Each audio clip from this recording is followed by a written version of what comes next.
जीवन में स्थिरता किसे कहते हैं? नियंत्रण करने वाला स्थिरता नहीं होता। मनुष्य अपने आप में कुछ भी नहीं है अगर उसमें विचार ना हो तो। विचार ही तय करते हैं कि मनुष्य के जीवन में क्या होना और क्या नहीं होना। विचार ही तय करते हैं कि मनुष्य के जीवन की दिशा क्या होगी। विचारों में स्थिरता नहीं होती तब तक जीवन में स्थिरता संभव ही नहीं है। इसीलिए सबसे पहले ये जो मन है ना, मन जो चंचल है, इसकी चंचलता को समझते हुए, ये चंचल क्यों है, उन सब चीजों का समाधान करते हुए पहले विचारों में स्थिरता लाना जरूरी है। जब आदमी के विचार स्थिर हो जाते हैं तो वह अपने जीवन में एक ऐसे मार्ग का चयन कर सकता है जो उसके जीवन की सही दिशा को चुने। इसीलिए सबसे पहले विचारों का स्थिर होना, विचारों का सही होना बहुत जरूरी है, क्योंकि एक विचारवान व्यक्ति ही जीवन में विवेकपूर्ण निर्णय ले पाता और सही दिशा में चल पाता। ठीक है, अब बताओ क्या कहना। आपके चाहने से आपको दुनिया नहीं मिलती, आपके कोशिश करने से भी दुनिया नहीं मिलती। जब तक आप अपनी दिशा को तय करते हुए कर्म नहीं करोगे तब तक आपके जीवन में कुछ भी नसीब नहीं होगा। हाँ, तो क्या है ब्रह्मचार्य बताओ। ब्रह्मचार्य क्या है बताओ।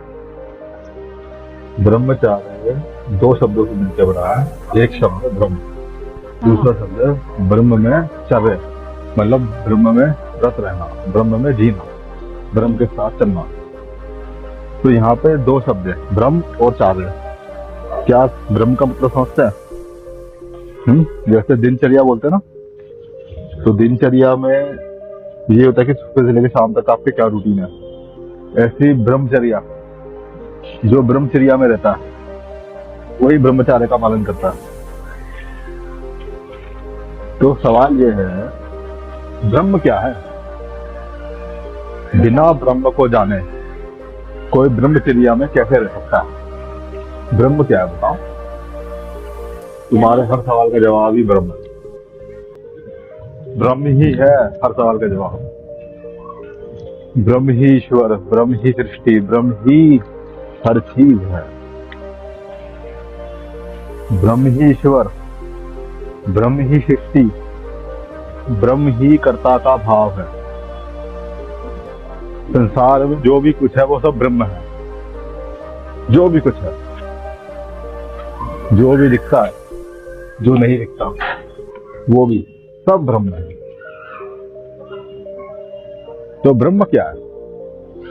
ब्रह्म साक्षात ईश्वर है, ब्रह्म साक्षात सृष्टि है, ब्रह्म ही उत्पन्न करने वाला, ब्रह्म ही सबको नष्ट करने वाला, ब्रह्म ही सबको पालता है, ब्रह्म ही सबको शक्ति देता है। जो कुछ है सब ब्रह्म है।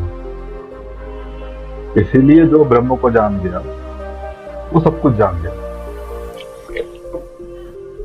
और जो व्यक्ति ब्रह्म को जान के ब्रह्म के साथ जीता है वही ब्रह्मचारी होता है, वही साध्वी होता है, वही साधु होता है, वही सन्यासी होता है, वही तपस्वी होता है।